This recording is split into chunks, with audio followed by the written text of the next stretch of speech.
우리 주님께서 이 땅에 오셔서 많은 표적을 보이셨습니다. 표적은 이 땅에 오신 예수님이 하나님의 아들이시고 그리스도라는 그런 기적을 우리가 그런 사실을 드러내는 기적을 표적이라고 그렇게 하는 것입니다. 표적은 본질이 아닙니다. 본체가 아닙니다. 예수님이 믿을 대상이지 표적이 믿을 대상이 아닙니다. 표적으로는 결코 믿을 수 없습니다. 표적은 믿음을 강화하고 믿음을 확증할 뿐이지 믿음이 없으면 표적이 작용하지 않습니다. 표적이 믿음의 절대 동기가 되는 듯 하지만은 사실상 그렇지 않습니다.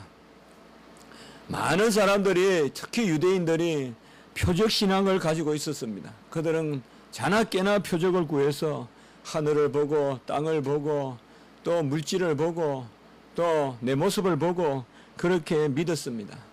다 가변적인 것이요.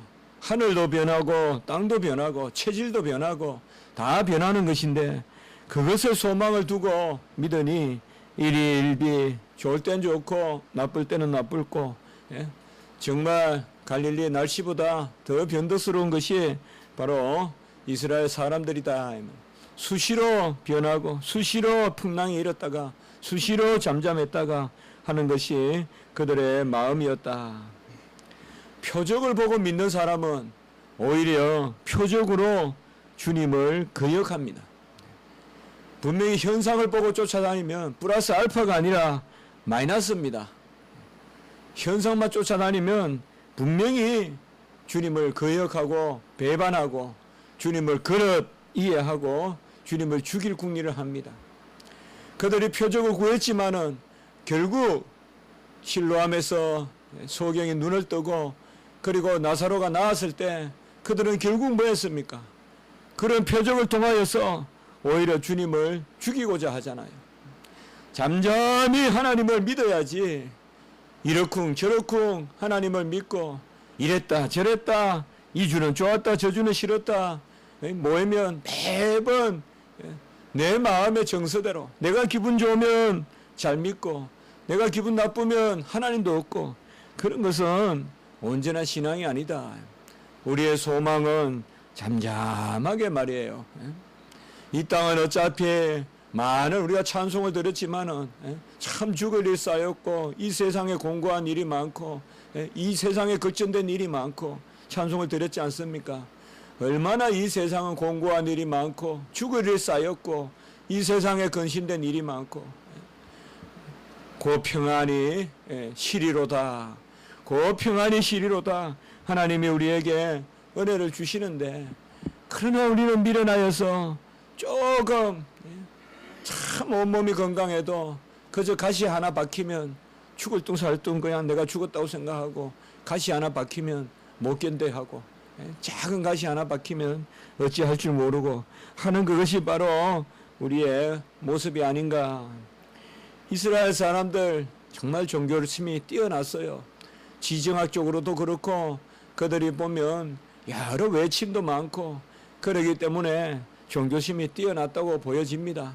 그러나 그런 종교심이 그릇 작용하여 말이에요. 표적을 구하고 또 기복적이고 그런 것은 전부 다 결국은 주님을 배척하는 것이에요. 보여달라 보여달라 하는 사람들 보여주지 마세요 여러분. 결코 그래가 믿지 않습니다. 결코 그래가지고 믿지 않아요. 그저 진리 전하고 성령의 역사에 맡기고 기도할 뿐이지 아무리 그들을 가르치려고 해도 또 새로운 거 표적을 구하기 때문에 버릇과 같이 표적을 구하기 때문에 채워줄 수가 없어요. 결국은 버릇만 들어요. 그래서 자꾸 더 표적을 알아가면 알아갈수록 주님을 더 거역합니다. 우리의 간사함이 얼마나 많습니까? 정말 얼마나 간사합니까? 좋을 때는 좋은데 조금만 어떡하면 하나님도 배반하고 사람도 배반하고 10가지 잘하다가 한 가지만 실수하면 사람을 내치고 자기는 10가지 중에 10가지 실수하면서 말이에요.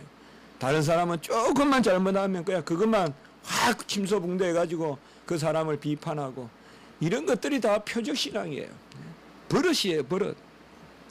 그래서 그들이 오늘 37절에 보면 이렇게 많은 표적을 그들 앞에서 행했으나 정말 하늘의 음성이 들리기도 하고, 우리가 지난주에 봤지만은 하늘로부터 이미 내가 너를 영화롭게 하였도다, 이런 음성이 듣고 다 해도 그들은 예수님이 하나님의 아들로 그 음성을 듣는다고 생각하지 않고, 하늘에 어떤 음성이 들렸다고 생각하지 않고, 천둥이 울었니 천사가 소리를 내니, 이렇게 그릇 해석하고 있는 모습을 볼 수가 있습니다.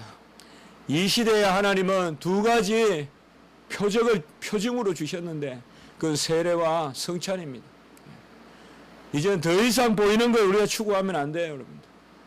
우리 하나님께서 주님을 통하여 제정하신 두 가지가 있기 때문에 나머지는 전부 그릇된 거예요, 여러분들. 누가 무슨 신령한 기도를 하니, 누가 무슨 하면 뭐가 일어나니, 다 쓸데없는 것들입니다. 다 그거는 인간의 공로고, 로마 캐톨릭이 성자 숭배를 하고 하는 것을 보면 결국은 뭐예요? 주님을 멀리하게 하는, 주님 외의 중보를 구하게 하는 그런 것에 불과합니다. 끊임없이 우리는 종말 신앙을 가져야 되는데, 종말은 뭐예요? 주님 오셔서 보여주실 것만 기대하라, 이 말이죠. 이 땅에서 쓸데없는 그림자 헛것 보려고 하지 말고, 주님 오셔서 만날 생각하고, 주님 만나고 주님 직접 보고 그 소망으로, 마주보는 소망으로, 그것으로 살아가는 게 종말 신앙이죠. 다 이 땅에서 보려고 하고, 주님은 보이시지 아니하는데 이 땅에서 보려고 하고, 그런 신앙은 정말 어린아이의 신앙이요, 그런마 신앙이요, 갓 태어난 신앙이요, 정말 그런 신앙은 부드러운 것도 제대로 먹지만 딱딱한 것 소화하기는커녕 그런 신앙이 바로 표적 신학이다. 그들은 표적을 많이 보았지만은, 표적을 보여달라고 해서 주님이 그들에게 표적을 보여주셨지만, 주님이 표적을 보여주신 것은 표적을 믿으라고 하는 것이 아니라 자기 자신을 믿으라고 그렇게 말씀을 했지만은 그들은 듣지 않고 믿지 않았습니다. 그것은 38절의 말씀에 보면 결국은 하나님께서 그들의 마음을 열지 않은 것인데, 이것은 강팍하고 완악한 마음에 할 수 없는 것입니다. 아무리 해도 되지 않습니다. 헬라인은 지혜를 쫓고, 잘 배운 사람들 지혜를 많이 쫓죠. 철학 이야기하고 또 논리 이야기하고, 그러면서 끝없이 신이라는 이름은 인정하면서도 끊임없이 비판하고, 그게 바로 세상은 지혜를 추구하고, 또 뭐예요? 유대인들은 표적을 쫓고, 그래서 끝없이 지혜를 추구하고, 지혜란 뭐예요? 가난의 지혜, 세상의 지혜, 끊임없이 이성으로 하나님을 알려고 하고, 그리고 표적으로 또 그것을 쫓아가려고 하는, 그들은 하나님께서 그들의 마음을 열지 않아서 그렇습니다. 아무리 지식이 많고 해도요, 하나님이 은혜를 베푸시면 뻥 뚫려서 그저 하나님을 받아들이거든요. 영접하거든요. 자신을 비우거든요. 그런데 그렇지 않은 사람은 끝까지 지혜를 이야기해서, 지혜가 당하지 못하면 계변이라도 동원해가지고 막 하나님을 결국은 부인하고 말이죠. 하나님을 찬란하게 이끌고 마치 자기가 종교생활을 하는 듯이, 그 가장 보면 이 시대에 그런 가장 그냥 교묘하게 주님을 거역하고, 그런데 38절에 보면 이러한 것이 바로 하나님의 은혜로 주여 우리에게서 들은 바를 누가 믿었으며 주의 팔이 누구에게 나타났는가, 이렇게 이사야 53장의 말씀, 우리가 잘 아는 주님 고난의 말씀 제일 1절에 나오는 것이 바로 이 말씀이죠. 우리에게서 들은 말을 누가 믿었으며, 이 말은 반어적으로 또 수사적으로 묻는 것입니다. 그러니까 아무도 스스로 믿을 수 없으며, 우리가 들은 말을 아무도 스스로 믿을 수 없으며 누가 믿었으며, 이 말은 하나님의 은혜 아니면 누가 믿을 수 있겠으며, 주의 팔이 누구에게 나타났나이까. 주의 팔이라는 것은 권능을 뜻합니다. 주의 권능이 누구에게 나타났느냐라고 이렇게 말씀하고 있습니다. 어떻게 보면 우리 주님께서 간절하게 말씀하시는 거라고 하겠습니다. 정말 내 말을 누가 듣느냐? 누가 믿느냐? 혈류병 환자는 믿고, 소경은 믿고, 세리는 믿고, 창기는 믿는데, 너희들의 주여 우리에게서 들은 바가 누구에게 나타났느냐? 정말 주님께서 이 땅에 오시면 누가 듣느냐? 잘 차려입은 그런 신사들이냐? 그런 궁정에서 보라 그랬잖아요. 여러분들, 너희들이 왜 광야에 가느냐? 좋은 옷 입은 사람은 궁정에 있다 그랬잖아요. 예수님은 궁정의 잔치를 베풀러 온 것이 아니잖아요. 바로 누가 믿었으며 우리가 정말 다 극적으로 하나님의 은혜를 받아서 믿게 되었죠. 정말 제가 어떻게 하나님을 믿는지 아무리 생각해도 답이 안 나오죠. 뭐예요? 무조건적이니까. 무조건적이니까 답이 안 나와요. 언제부터 믿었는지, 어떻게 믿었는지 대충 우리가 알지만은 구체적으로 인과관계를 말할 수가 없죠. 인과관계가 없으니까 말할 수가 없죠. 내가 그때는 좀 정신을 차려서 교회 다니기 시작했다. 이 말이 안 되는 소리죠. 내가 무슨 정신을 차려서 교회를 다녀요. 정신을 차리면 오히려 교회를 더 멀리 하는 게 인간인데. 정말 정신 못 차리니까 교회 가는 거죠. 정말 우리가 두 손 들고 교회 가는 거죠. 안 된다 하면서 나가는 거지. 된다 하면서 예수님 만나러 가면 다 그 내 공로죠. 정말 두 손 들고 안 된다 하면서 나가는. 정신 못 차리고 세상에서 못 살고 정말 세상에서는 참 죽을 일밖에 없고 공고한 일밖에 없고 아무 곳에도 의지할 데가 없고 그러니 내가 주 앞에 나가는 것이죠. 누가 믿음으로 주의 말씀을 받았느냐? 우리는 정말 이 일을 인하여 감사하고 하나님께 영광을 돌려야 됩니다. 우리에게 들은 바를 누가 믿었으며 바리새인들이 믿지 않았어요. 서기관들이 믿지 않았어요. 누가 믿었느냐? 오히려 그라사이는 믿을 수 있고요. 그라사의 강인은 주님을 영접하고 오히려 세리는 주님을 영접하고 창기는 영접하지만은 정말 자기의 이성으로 신앙생활하고 정말 우리가 이걸 버려야 돼요, 여러분들. 어린아이와 같이 돼야 돼요. 다시금 깨져야 돼요. 절대 명제예요. 깨져야 돼요, 여러분. 다시금 첫사랑을 회복해야 돼요.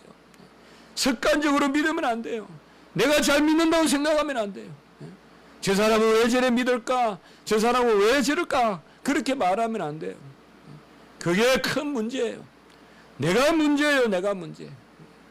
그들은 손가락질 했지만 그들을 믿지 않았어요. 손가락질 당하는 사람이 오히려 믿었다는 것을 알아야 됩니다. 우리는 정말 지극히 연약한 무리 속에 꽃과 같이 피어야 돼요. 평범하면서도 하나님 앞에 은혜로 나가야 돼요. 군중은 손을 들고 기도하는데 잘 믿는다 하면서 이 여름에 에어컨 밑에서 덜썩 한다고 되는 게 아니에요. 우리도 다시금 광야의 신앙을 가져야 돼요. 다시금 우리도 첫사랑을 가져야 돼요. 내 마음속에 은연히 이 정도면 됐다 하는 그 마음을 버려야 돼요. 내 히스토리 버려야 돼요. 내가 어떻게 믿어왔고 추억만 쌓여서 아무것도 할 수 없는 그런 절름발이 신앙 버려야 돼요. 정말 파릇파릇한 어린아이와 같이 다 늙어서 간절히 삐긋삐긋하는 그런 신앙 버려야 된다. 어린아이와 같이 아주 유순하게 부드럽게 이곳저곳 다니지만은 이끌면 가는 그런 믿음이 있어야 됩니다. 누가 믿었으며 누구에게 나타났나이까? 정말 이것은 우리 주님께서 애통하면서 하는 말씀이에요.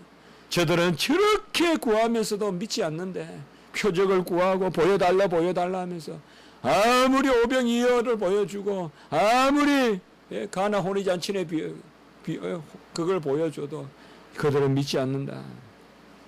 39절에 보면 그들이 능히 믿지 못하는 것은 이 때문이니 이사야에게 일렀거니라고 이야기하면서 다시 이사야 6장의 말씀을 인용합니다.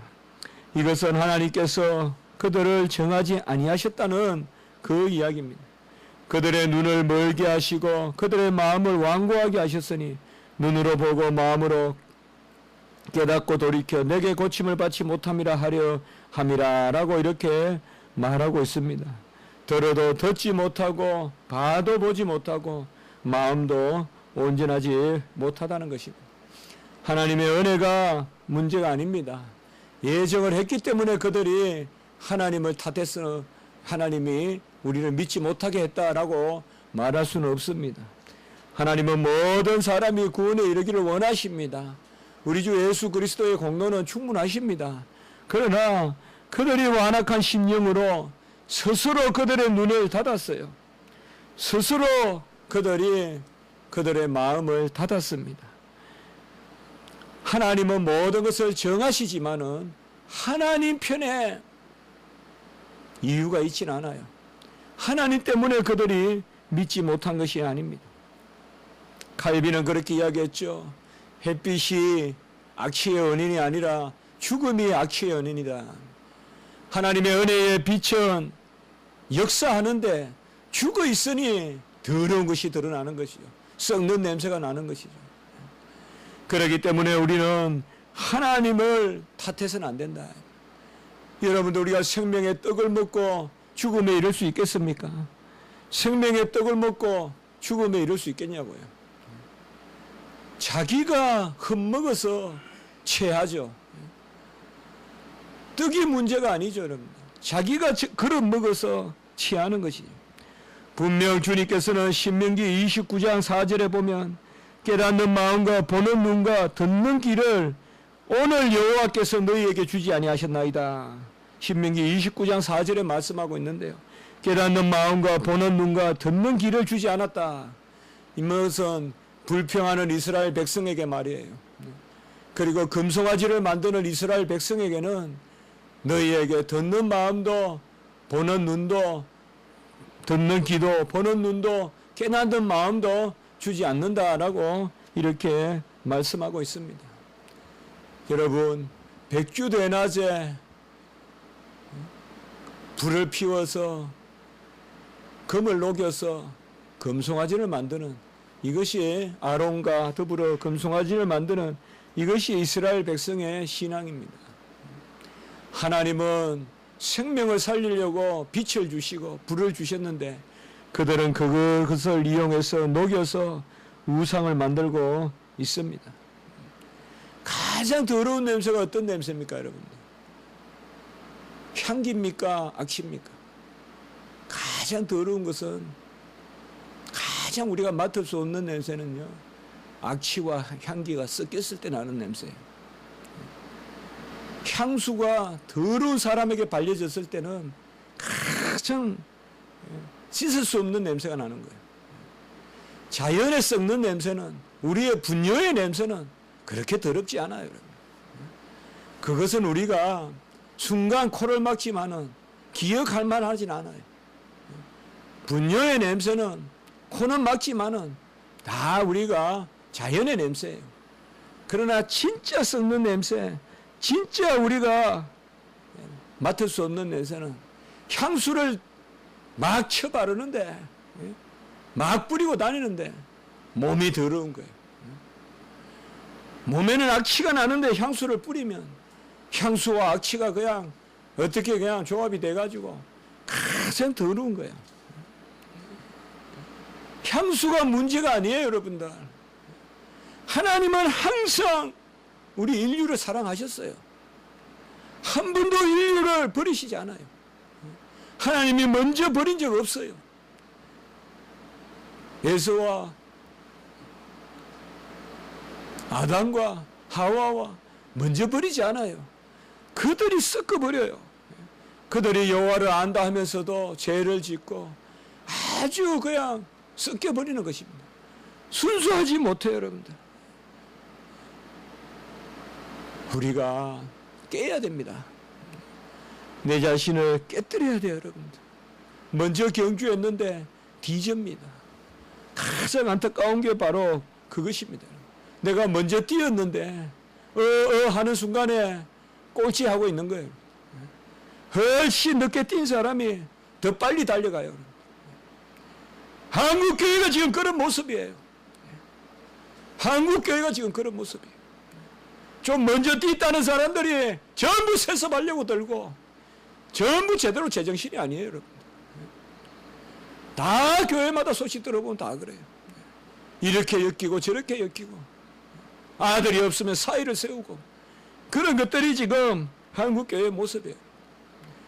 전부 다 지금 주님의 향기가 몸에 악취가 섞여서 최고 더러운 냄새가 나요. 선교사들이 한국에 처음 왔을 때 아무것도 모르는 그 냄새는 오히려 맡을 만한 악취였어요. 요새 악취는 우리가 정말 더러워서 입에 담기도 힘든 그런 악취예요. 담을 수가 없어요, 여러분. 온갖 것을 만들어내가지고 교권을 수립하고 군림하려고 들고 이런 것들이 지금 한국교회의 가장 큰 문제다. 주님은 오늘 이 말씀에 이 이사야의 말씀은 아주 강한 말씀이에요. 아주 강한 말씀이에요. 너희들 아무리 그래도 주의 팔이 누구에게 나타났느냐? 누가 주의 말씀을 믿었느냐? 너희들 믿는다 하지만은 정말 참나마도다. 너희들이 돌이켜 다시 어린아이와 같이 되지 아니하면 결단코 천국에 들지 못하리라.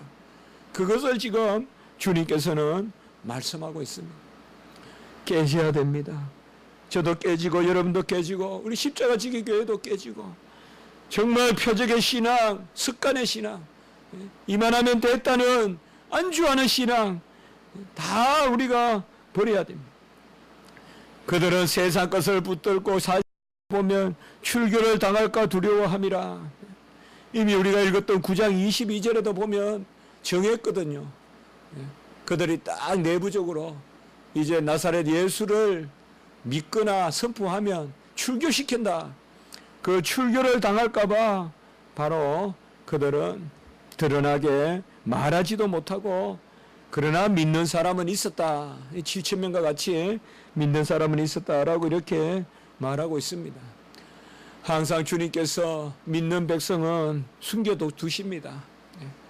우리는 주님 앞에 다시금 이 억눌린 마음이 있으면 하나님 앞에 내어놓고 정말로 하나님 앞에 다시금 깨어지고 갈비는 이 부분의 주석을 보니까 출교를 당할까 두려워함이라는데 상당히 강하게 주석을 해놨더라고요.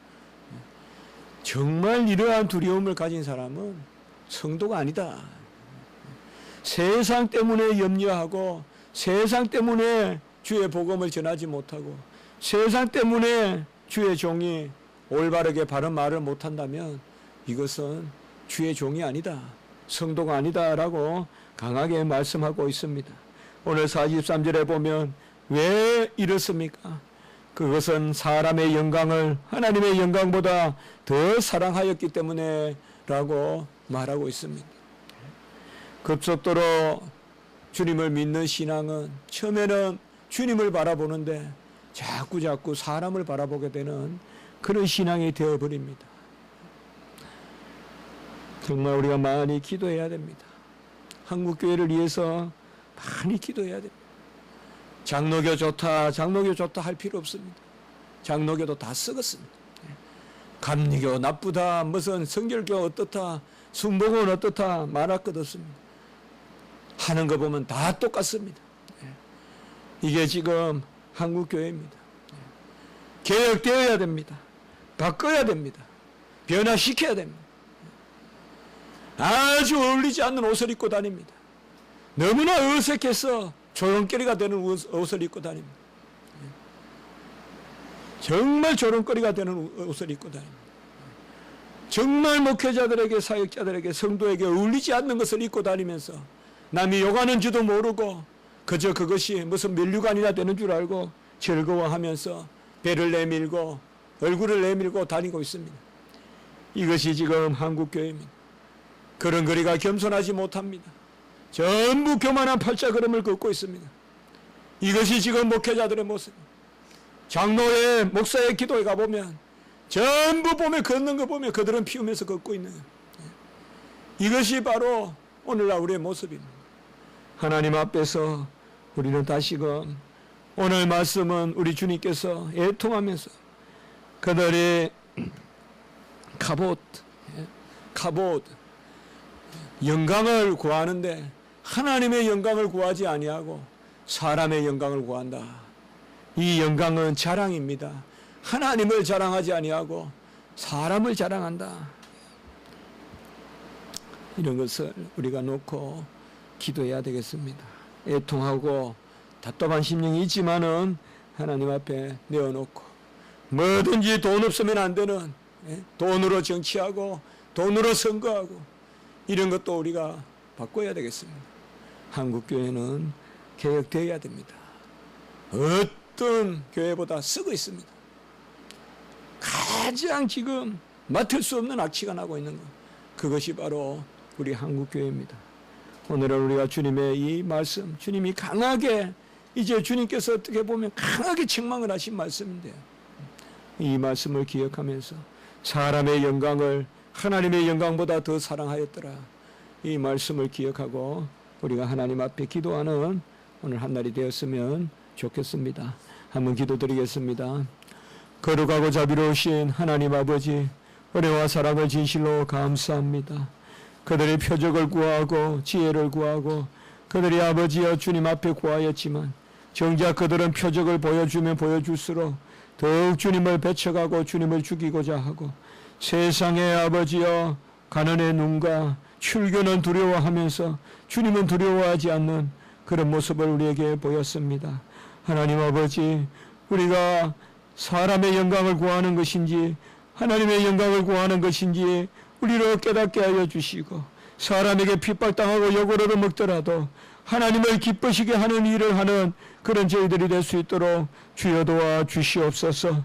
우리는 많은 열매 맺지 못합니다. 자라게 하시는 분은 하나님이신 줄 믿사오니 우리는 그저 하나님 기뻐하시는 일을 감당하게 하시고 성령교리정의 아카데미가 하나님을 기쁘시게 하는 일이 되게 해주시고 전도하는 일이 하나님을 기쁘시게 하는 일이 되게 해주시옵소서. 복음의 사자로 말씀을 들고 진리를 선포하는 일이 주님을 기쁘시게 하는 일이 될 수 있도록 주님 도우시고 인도하여 주시옵소서. 오늘 한날 우리 교회를 사랑하고 붙들어 주시며 모든 성도님들 인도하시고 예배 시간마다 역사하여 주시고 하나님의 은총이 함께하여 주시며 전하는 말씀의 사자들 위에 하나님 더하여 주시고 은혜를 더하여 주시고 특별히 오늘 주일학교 위에도 주님 은혜를 더하여 주시옵소서. 더운 가운데서도 말씀을 잘 듣게 하시고 정말 우리 어린 영혼들이 잘 말씀 가운데 자라서 우리 교회에서 훌륭한 믿음의 후손들이 나게 주여 도와 주시옵소서. 가르치는 우리 전도사님 위에도 은혜를 더하여 주시옵소서. 청년부도 하나님 은혜를 더하여 주시옵소서. 모든 것이 하나님 은혜 가운데 이루어질 줄 믿습니다. 모든 것을 맡깁니다. 오늘 한날 하나님의 영광을 구하는 예배와 성도의 삶과 주일의 성수가 있게 해 주시옵소서. 감사함을 드리옵고 구주 예수 그리스도 이름으로 기도드리옵나이다. 아멘.